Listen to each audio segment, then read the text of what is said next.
वफाकी काबीना ने राव सरदार को आईजी पंजाब और कामरान अली अफजल को चीफ सेक्रेटरी पंजाब तैनात करने की मंजूरी दे दी।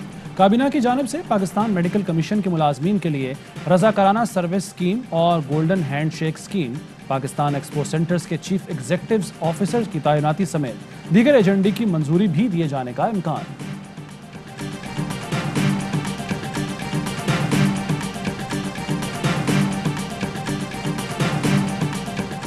सिंध का डोमिसाइल और पीआरसी नौकरियां लेने के लिए गलत इस्तेमाल हुआ। 432 डोमिसाइल और 154 पीआरसी मशकूक निकले। सिंध काबीना को ब्रीफिंग। काबीना का झूठे डोमिसाइल और पीआरसी बनाने में मुलव्विस अफसरान के खिलाफ सख्त कार्रवाई का फैसला। मुराद अली शाह कहते हैं डोमिसाइल पीआरसी के गलत इस्तेमाल को हर सूरत रोकना है।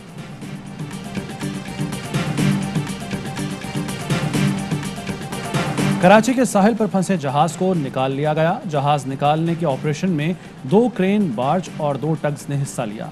जहाज 20 और 21 जुलाई की रात एंकर टूट जाने की वजह से समंदर किनारे रेत में धंस गया था। जहाज को निकालने के लिए मुताद्दिद कोशिशें की गईं जो नाकाम रहीं। वज़ीर-ए-आज़म के मुआविन खुसूसी महमूद मौलवी कहते हैं अब जहाज तहवील में लेकर कार्रवाई शुरू करेंगे। मुकम्मल चेकअप के बाद जाने की इजाज़त होगी। जहाज निकालने का खर्च मालिक ने बर्दाश्त किया। हुकूमत का 1 रुपया भी नहीं लगा। सारे इकट्ठे होकर कहते हैं कि जी हमारे लिए अलहदा कानून बना दो, हमें एनआरओ दे दो। एक ही ब्लैकमेल कर रहे हैं कि नहीं तो आपकी गवर्नमेंट नहीं चलने देंगे। ताकतवर चाहता नहीं है इंसाफ, वो ऊपर रहता है कानून के। कमजोर को प्रोटेक्शन चाहिए होती है ताकतवर से। जब ह्यूमन डेवलपमेंट का हिस्सा सिर्फ ये नहीं कि आप उसको तालीम दे और उसको सेहत दे, उसको इंसाफ भी देना जरूरी हो। माजी में एनआरओ देकर बहुत बड़ा जुल्म किया गया। अब ये सब इकट्ठे होकर कहते हैं एनआरओ दें वरना हुकूमत नहीं चलने देंगे। वज़ीर-ए-आज़म इमरान खान का इस्लामाबाद डिस्ट्रिक्ट कोर्ट्स की इमारत का संगे बुनियाद रखने की तकरीब से खिताब। कहा कमजोर को इंसाफ फराहम करना है। इंसाफ न मिलने पर मुआशरे में कब्जा ग्रुप परवान चढ़ते हैं। इंसाफ की फरहमी के लिए हुकूमत अदलिया के साथ भरपूर ताउन करेगी। बांग्लादेश भारत आगे निकल गए। कानून की हुक्मरानी न होने की वजह से हम पीछे रह गए। वकला की 2007 की तारीखी तहरीक, जज साहिबान तो बहाल हो गए लेकिन तहरीक के वो मकासद जिसके लिए कई गुमनाम हीरोज ने कुर्बानियां दी पाया तकमील तक न पहुंच सके। वकला की तहरीक अवामी थी, जज साहिबान बहाल हुए मगर कानून और आइन की बालादस्ती के मकासद हासिल न हुए। अब भी लंबा सफर बाकी है। Chief justice Islamabad high court कहते हैं अदलिया की बहाली के समरात अवाम को नहीं मिले। हलफ की पासदारी और कानून और आइन की बालादस्ती से ही कमजोर तबके का हुकूक का तहफ़्फ़ुज़ मुमकिन है। किसी भी शहरी को इंसाफ से महरूम नहीं होने देंगे।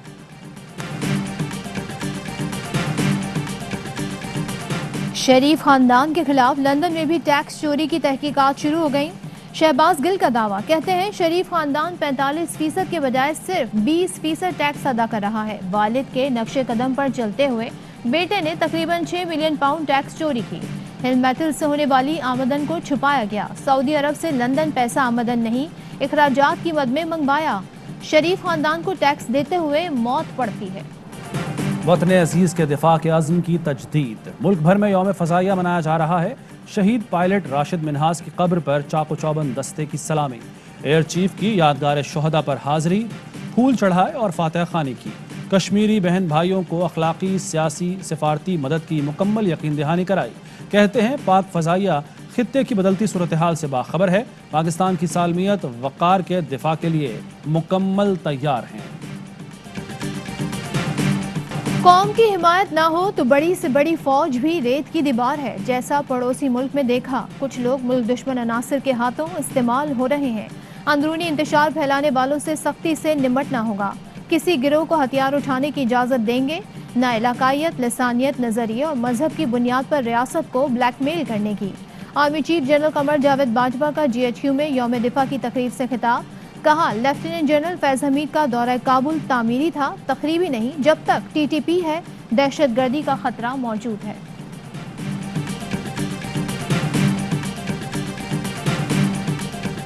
T20 वर्ल्ड कप के लिए टीम सिलेक्शन पर कप्तान बाबर आजम को तहफ़्फ़ुज़ात। आजम खान और सुहेब मकसूद के इंतखाब पर खुश नहीं। ज़राए के मुताबिक बाबर आजम उस्मान कादिर, फ़खर जमान और शिरजील खान को शामिल कराना चाहते थे। मुतवक्के चेयरमैन रमीज राजा ने वर्ल्ड कप स्क्वाड में तब्दीली करवाई। रमीज राजा ने मुलाकात में बाबर आजम को भी कायल करने की कोशिश की। भी कोच वकार यूनुस न थे ना उन्होंने बनना है, क्योंकि वो जब कोचिंग पाकिस्तानी टीम में सिर्फ कोचिंग करनी है, उसके बाद सीधा जाना है कमेंट्री में जाना है, 2-3 साल उधर लगाने हैं, फिर सीधा पाकिस्तानी टीम में कभी हेड कोच आ जाना है, कभी आपने बॉलिंग कोच आ जाना। पहले कोचिंग सीखें फिर कमेंट्री करें। साबिक टेस्ट क्रिकेटर आकिब जावेद का मुस्ताफी बॉलिंग कोच वकार यूनुस को मशवरा। बोले, वकार यूनुस ने 2 ही काम किए हैं, कमेंट्री और कोचिंग। कोचिंग वकार ने सीखी नहीं, इसलिए बेहतर है कमेंट्री के बजाय कोचिंग सीखने पर तवज्जो दें। मिसबाह को हेड कोच बनाया था तो कह दिया था कि टीम के साथ ज्यादती है।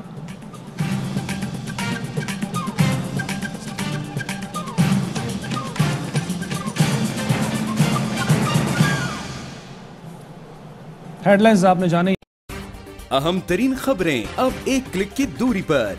आपके पसंदीदा टॉक शोज हों या अहम मुल्की या गैर मुल्की शख्सियात की न्यूज कॉन्फ्रेंसेस, हर लम्हा बाखबर रहने के लिए सब्सक्राइब करें हमारा YouTube चैनल। मौसम की सूरत हाल हो या खेल के मैदान से खबरें, अपने मोबाइल फोन से मुल्की और बैनुल अक़वामी अहम खबरों तक रसाई के लिए डाउनलोड कीजिए मोबाइल ऐप। बावसूख ज़राए से मुसद्दिका खबरों, तज्ज़ियों और तबसरों से मुस्तफीद होने के लिए विजिट कीजिए पाकिस्तान की सबसे बड़ी न्यूज वेबसाइट www.arYnews.tv।